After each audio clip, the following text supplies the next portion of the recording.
देश में परिस्थिति बनी है, जो जमात इकट्ठा हुआ है, उनके खिलाफ महागठबंधन ने भी एक अपना हूल क्रांति करने का निर्णय लिया है। इन सामंती सोच वाले, मनुवादी सोच वाले लोगों को राज और देश से इनकी जड़ें ही कबाड़ देने का हम लोगों ने संकल्प लिया है। हमारे नेताओं को, महागठबंधन के नेताओं को किसी को नहीं छोड़ा, चाहे राहुल गांधी हो, चाहे अरविंद केजरीवाल हो, चाहे हेमंत सोरेन हो। मन घड़ंत कहानी, फर्जी केस पर जिसका कोई साक्ष्य नहीं और जो उनका विरोध करेगा उनको जेल में डाल देगा या फिर कोई भी हद तक ये जाते हैं।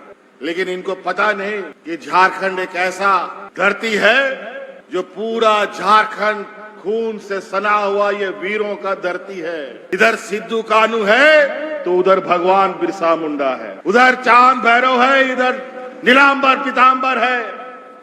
आज विगत 5 महीने के बाद जेल से छूटने के बाद मेरा ये पहला घर से बाहर निकलना है जहां आज मैं हूल दिवस में पहुंचा हूं।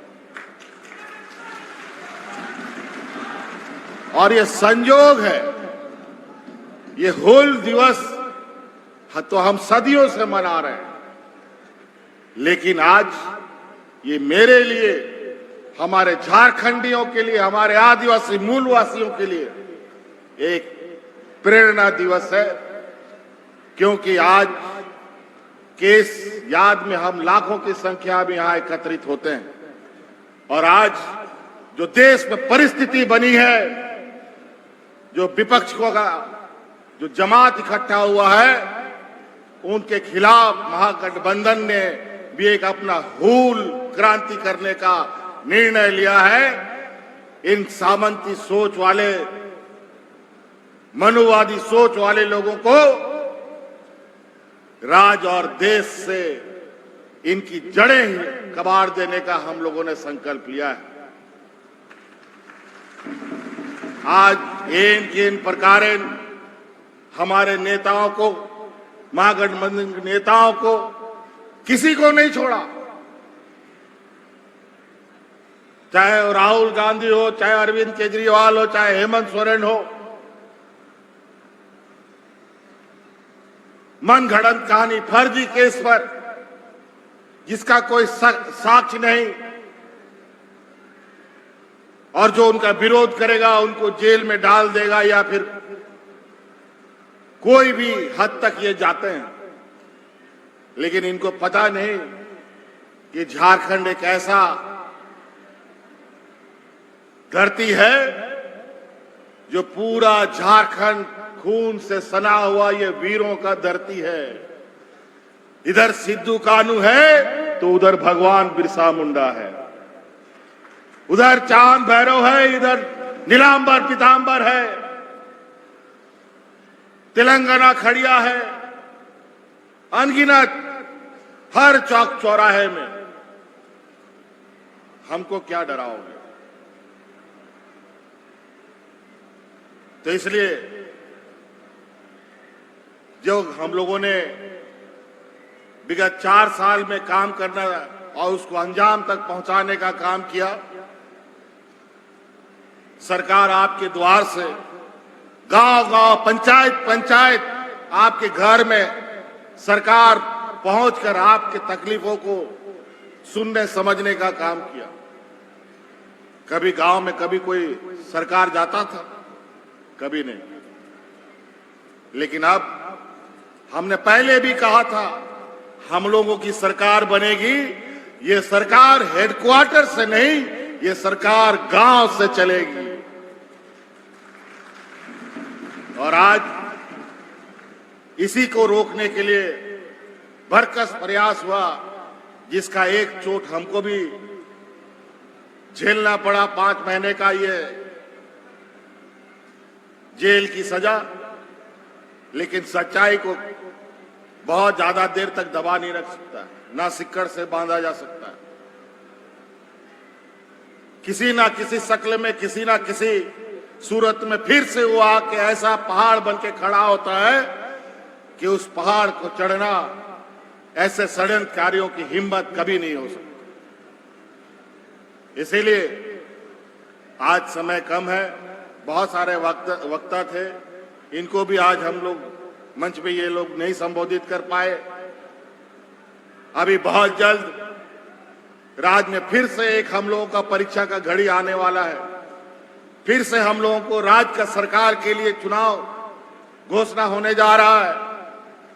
समय अवधि से पहले ये चुनाव कराने की तैयारी करने की कोशिश पर है, तो हम भी उनको आगाह कर दिए कि चुनाव तुम घोषणा कर ही दो, पहले क्या तुम कल ही घोषणा कर दो।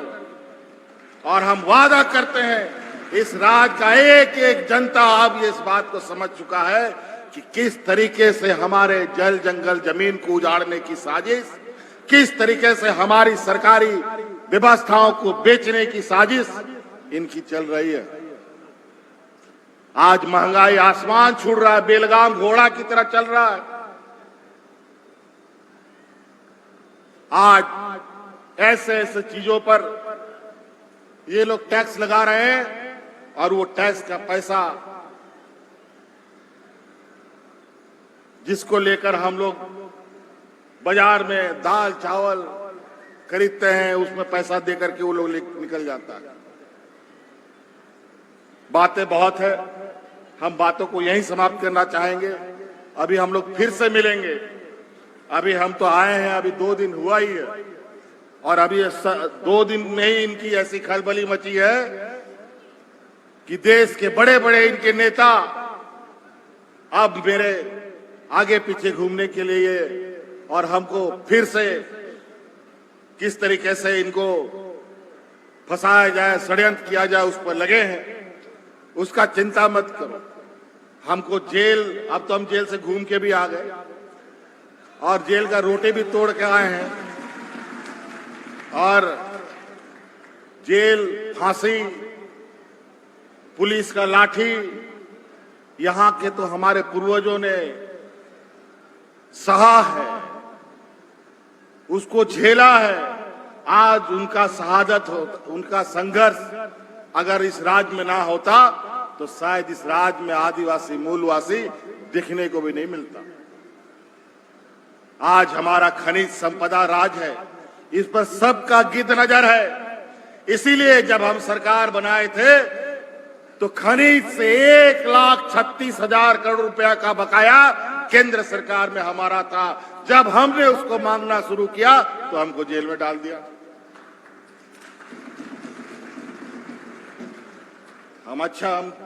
हमें भी लगा, अभी ये भी हमारा अनुभव अच्छा रहा है। हक मांगने का तरीका और परिणाम यही होता है। अब तो हक लेके रहेंगे हर हाल में, और इस राज्य का खनिज संपदा को हम लोग इस तरीके से इसके लिए कायदा कानून बनाएंगे कि सबसे पहले इस खनिज संपदा का अधिकार यहाँ के झारखंडियों के लिए होगा, उसके बाद इस देश से बाहर जाएगा। हम लोगों ने तो कानून बनाया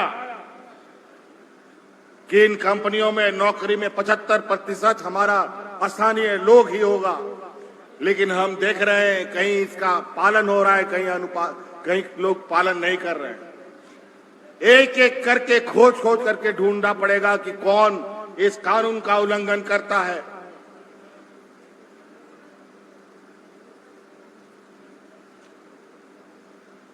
और कैसे हम इस राज्य के लोगों को अपने ही राज्य के अंदर अधिक से अधिक रोजगार उपलब्ध कराएं, ये हम लोग निश्चित रूप से बहुत जल्द उसकी भी तैयारी करेंगे। लेकिन इसके लिए हमें ताकत इकट्ठा करके एकत्रित रहना पड़ेगा, और आने वाला इस राजनीतिक लड़ाई के लिए भी फिर से कमर कसना पड़ेगा। इस बार तो सरकार बनाए जरूर, लेकिन रोड़ा भी बहुत अटकाया है। लोग हर घड़ी कुछ ना कुछ षड्यंत्र रच करके, कभी ऐसा कभी वैसा, कभी ये काम नहीं, कभी वो काम नहीं, कहीं केंद्र से पैसा नहीं, तो कभी तरह तरह के उलझनों में हमें उलझा रहे थे। अब इस बार जब चुनाव होगा तो इस बार ऐसा चुनाव का परिणाम निकाल के हम लोग इस राज्य को देंगे कि इस राज्य में आने वाला समय में एक भी जैसा ही रोड बना हुआ है ना एकदम फर्राटेदार चलता है, वैसा ही हम लोग का विकास का गति को हम लोग रफ्तार देंगे, ऐसा परिणाम देंगे। इसलिए बहुत बहुत धन्यवाद, सबको जोहार, अडेडी सराहव।